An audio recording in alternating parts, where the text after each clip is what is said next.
CUT UG examination देने में कोई भी दिक्कत नहीं है, लेकिन जब आप यूनिवर्सिटीज़ की तरफ जाएंगे उनकी एडमिशन पॉलिसीज़ में ये शर्तें होती हैं। अगर मेरा 1 साल का पार्शियल ड्रॉप है तो मुझे कौन-कौन से ऐसे सर्टिफिकेट हैं जो मेरे पास होने चाहिए? तो कुछ कोर्सेज के लिए मैक्सिमम एज है कि 22 साल के आप नहीं होने चाहिए। तो एक स्टूडेंट अगर ऐसा है कि जो कि अपने लिए बैकअप ऑप्शन क्रिएट कर रहा है, बीकॉम ऑनर्स के साथ साथ वो चाहता है बीबीए भी कर ले, जो कैटेगरी सर्टिफिकेट है अगर वो 2025 से पहले का बना हुआ है तो क्या वो सीयूटी यूजी एग्जाम में जो होगा फॉर्म फिलिंग उसमें वैलिड होगा या वैलिड नहीं होगा वो? एक लैंग्वेज ले लें, English language plus 3 domains of your class 12, क्योंकि अब यूनिवर्सिटीज़ ये बोलने लगे हैं कि आप कोई ऐसी टिप्स बता दीजिए जैसे कि वो फॉर्म फिलिंग के समय क्या ध्यान रखे, क्या डॉक्यूमेंट्स का ध्यान रखे, सो दैट उनको कोई दिक्कत ना हो। Hi everyone, welcome back to CUET wise वर्गेट्स। अगर आप एक ऐसे स्टूडेंट हैं जो कि अभी क्लास 12th में हैं और आप अब सीयूटी यूजी एग्जाम में अपीयर होने वाले हैं तो आपको बहुत सारे ऐसे डाउट्स आ रहे होंगे रिलेटेड टू फॉर्म फिलिंग या कैटेगरी सर्टिफिकेट के बारे में। ऐसे बहुत सारे छोटे डाउट्स होते हैं। तो ऐसे बहुत सारे डाउट्स बच्चों ने यूट्यूब कमेंट में या इंस्टाग्राम डीएम के थ्रू पूछे हैं। तो आज ऐसे सभी क्वेश्चंस के आंसर के लिए हमारे साथ है आकाश शुक्ला सर। हाय सर, कैसे हैं आप? मैं बढ़िया हूँ गौरव, आप बताइए कैसे हैं? बढ़िया सर, मैं भी एकदम बढ़िया तो हूँ। काफ़ी सारे क्वेश्चंस का जखीरा आज आपके पास है। यस सर, बच्चे बहुत परेशान चल रहे हैं सर एक्चुअली में। सारे बच्चे क्वेश्चंस इकट्ठे कर लिए हैं। सीयूटी फॉर्म फिलिंग भी आने वाला है तो क्वेश्चंस ज़्यादा बढ़ गए होंगे आज सर के। बच्चे एकदम पूरे परेशान हो गए, भड़बड़ा गए कि भाई अब कैसे करेंगे, समझ में नहीं आ रहा है। और गूगल कर रहे हैं तो उनको पता नहीं कुछ पुराना आंसर देखने को मिल रहा है तो वो और कंफ्यूज हो रहे हैं। कोई तो नहीं, सर लेटेस्ट आंसर देंगे हम। हाँ सर, तो वैसे एक ही क्वेश्चन हम आपसे पूछना स्टार्ट करते हैं।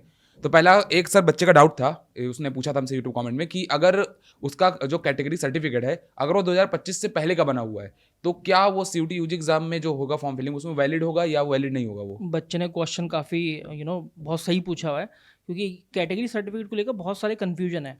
और एनटीए जो आपसे सीयूटी यूजी एग्ज़ाम की फॉर्म फिलिंग के दौरान मांगता है, वैसे पिछली बार नहीं मांगा था लेकिन इस बार उन्होंने बोला है कि मांगेंगे। तो जो वो मांगता है उसका डेट एंड फॉर्मेट एकदम अलग रहता है, और जो यूनिवर्सिटीज़ मांगती है उसका डेट एंड फॉर्मेट अलग रहता है। तो जैसे अगर आपसे एनटीए मांगने वाला है तो वो बोलेगा अगर आप ओबीसी एनसीएल या फिर जनरल ईडब्ल्यूएस कैंडिडेट हैं, तो पहले तो बच्चों को नहीं पता होता, तो भाई उनकी अगर फैमिली इनकम 8 लाख रुपए साल या उससे कम की है, बल्कि 8 लाख रुपए साल से कम की होनी चाहिए फैमिली इनकम, तब आप जनरल ईडब्ल्यूएस या फिर ओबीसी एनसीएल कैटेगरी में लाई करते हैं। तो आपको ये मेक श्योर करना है कि आपका जो सर्टिफिकेट है वो 1 अप्रैल 2025 या फिर उसके बाद का होना चाहिए, क्योंकि अभी आप इसी सेशन के अंदर लाई कर रहे हैं। नया सेशन लगेगा फिर से वापस से 1 अप्रैल 2026 से 31 मार्च 2026 को ये सेशन खत्म हो जाएगा। तो बोलते हैं कि ओबीसी एनसीएल हो या फिर जनरल ईडब्ल्यूएस हो, आपका एक सर्टिफिकेट होना चाहिए जो कि ये बताएगा कि आपकी फैमिली इनकम 8 लाख रुपए साल से कम की है और 1 अप्रैल 2025 या उसके बाद का ये सर्टिफिकेट बना हुआ है, मतलब लेटेस्ट इनकम इसमें दर्शाई गई है। लेकिन जब आप यूनिवर्सिटीज़ की तरफ जाएंगे, उनकी फॉर्म फिलिंग की तरफ जाएंगे, वो जो महीना होगा वो जुलाई अगस्त का महीना होगा, मतलब अब नेक्स्ट सेशन आ जाएगा। तो वो आपसे बोलेगा कि 31 मार्च 2026 के बाद का सर्टिफिकेट होना चाहिए, मतलब वहाँ पर 26-27 वाले सेशन का लगेगा और यहाँ पर 25-26 वाले सेशन का लग रहा है। तो ये समझने वाली बात है।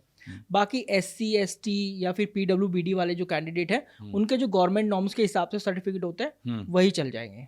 अच्छा, तो सर ऐसा है जैसे कि मान लो कोई बच्चा भी फॉर्म फिल कर रहा है तो एक बच्चे ने डाउट पूछा था कि उसने क्लास 10th जो है अपना यूपी बोर्ड से किया हुआ है, फिर क्लास 12th उसने सीबीएसई बोर्ड से किया हुआ है। तो कई बार बच्चा कंफ्यूज होता है ना कि सिंगल रिकॉग्नाइज बोर्ड से आपका होना तो चाहिए। इसके बारे में बता देता हूँ। सिंगल रिकॉग्नाइज बोर्ड ना, एक तो सीयूटी यूजी एग्जामिनेशन कोई भी दे सकता है। सीयूटी यूजी एग्जामिनेशन देने में कोई भी दिक्कत नहीं है, लेकिन जब आप यूनिवर्सिटीज़ की तरफ जाएंगे उनकी एडमिशन पॉलिसीज़ में ये शर्तें होती हैं। तो जैसे यूनिवर्सिटी ऑफ दिल्ली ने ये बात बोल्ड अक्षरों में लिखी हुई है, सिंगल रिकॉग्नाइज बोर्ड से आप पास आउट होनी चाहिए क्वालिफाइंग एग्जामिनेशन के अंदर। तो एक तो एंट्रेंस एग्जामिनेशन है, क्वालिफाइंग एग्जाम्स है। तो क्वालिफाइंग एग्जाम्स आपके क्लास 12th वाले हो गए।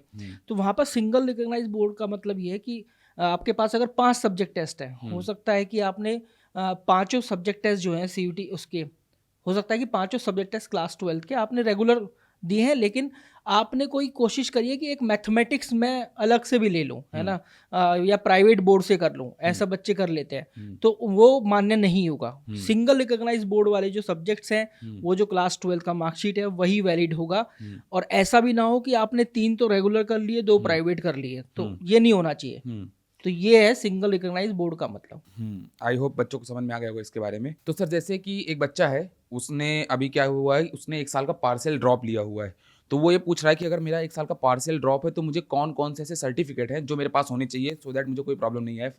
देखिए, पार्शियल ड्रॉप वाले फिर से मैं बोलूँगा यूनिवर्सिटीज़ की एडमिशन पॉलिसीज़ पढ़ लें, कुछ चेंजेस होते रहते हैं। Last year Banaras Hindu university ने बोल दिया कि वो बच्चे जो कि फर्स्ट सेमेस्टर का एग्जामिनेशन देकर सेकंड सेमेस्टर के लिए एलिजिबल हो गए हैं, अब भले ही उन्होंने छोड़ दिया हो सेकंड सेमेस्टर ना कराओ, वो उनके ऊपर है, लेकिन वो सेकंड सेमेस्टर के लिए एलिजिबल थे, तो वापस से बनारस हिंदू यूनिवर्सिटी के गेट उनके लिए बंद है।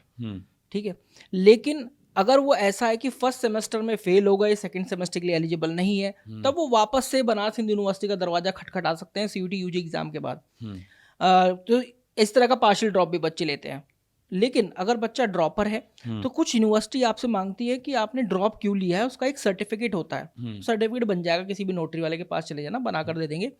तो वहाँ पर जैसे बाबा साहब भीमराव अम्बेडकर यूनिवर्सिटी लखनऊ बोलती है कि पार्शियल जो ड्रॉप वाला सर्टिफिकेट है या गैप ईयर वाला सर्टिफिकेट है वो लगेगा। यूनिवर्सिटी ऑफ दिल्ली बोलती है कि gap year will not make any impact on your admission process, तो उनकी तरफ से गैप ईयर कोई भी बार नहीं है। तो यूनिवर्सिटीज की एडमिशन पॉलिसीज चेक कर लें, अगर 108 पेजेस का ब्रोशर है, या तो गैप ईयर फाइंड कर ले कंट्रोल एफ करके, या फिर ड्रॉप ईयर फाइंड कर ले, तभी आपको मिल जाएगी। अच्छा सर, जैसे कि एक बच्चा पूछ रहा था कि एज लिमिट का काफ़ी ज़्यादा क्राइटेरिया होता है अलग अलग यूनिवर्सिटीज़ में, तो इसका क्या सिस्टम होता है एज लिमिट का?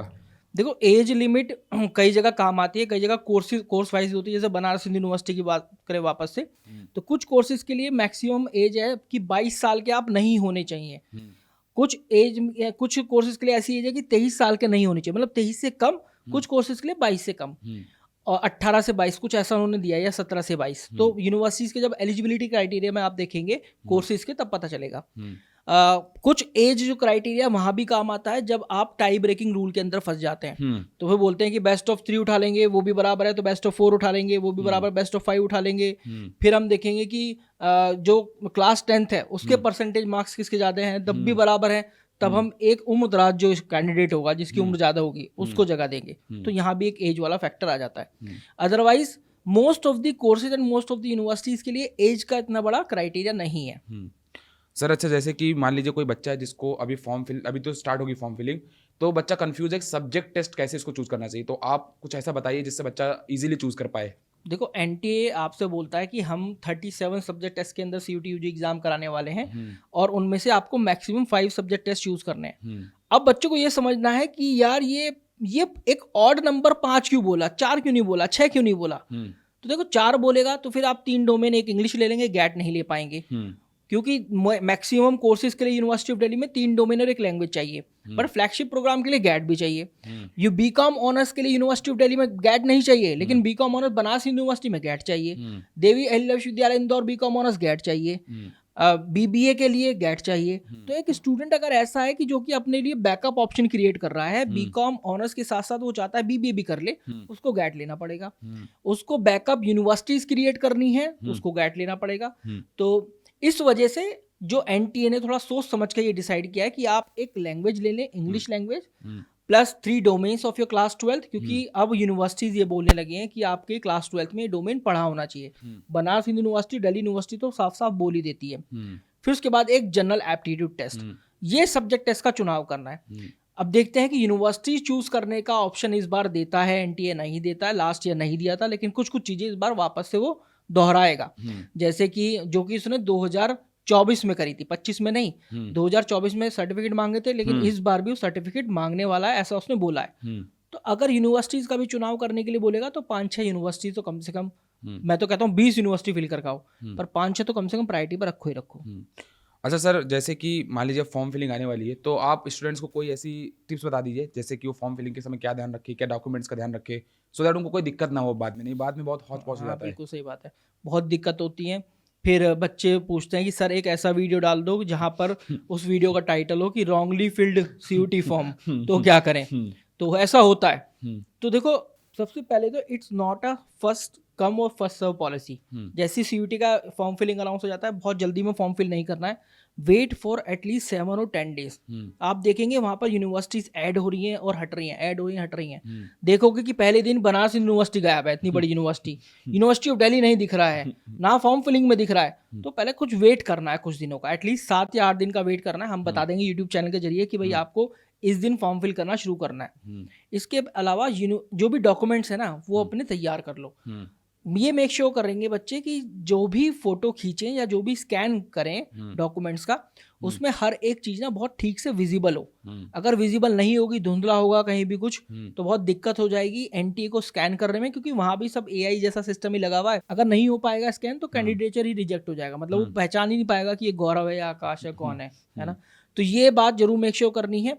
और एक बार 2025 की जो भी फॉर्म फिलिंग की या डॉक्यूमेंट्स की रिक्वायरमेंट है, या फिर जो आजकल वीडियोस डल रही हैं, उनको एक बार जरूर देख लें कि यार 20 केबी से लेकर 200 केबी तक, 50 केबी से लेकर 300 केबी तक डॉक्यूमेंट्स होने चाहिए, 20 केबी से 200 केबी तक फोटो होना चाहिए आपका, सिग्नेचर का साइज क्या है, कौन सा फॉर्मेट है, ये सब चीज़ें जरूर एक बार देख लें और तभी अपना फॉर्म फिल करें।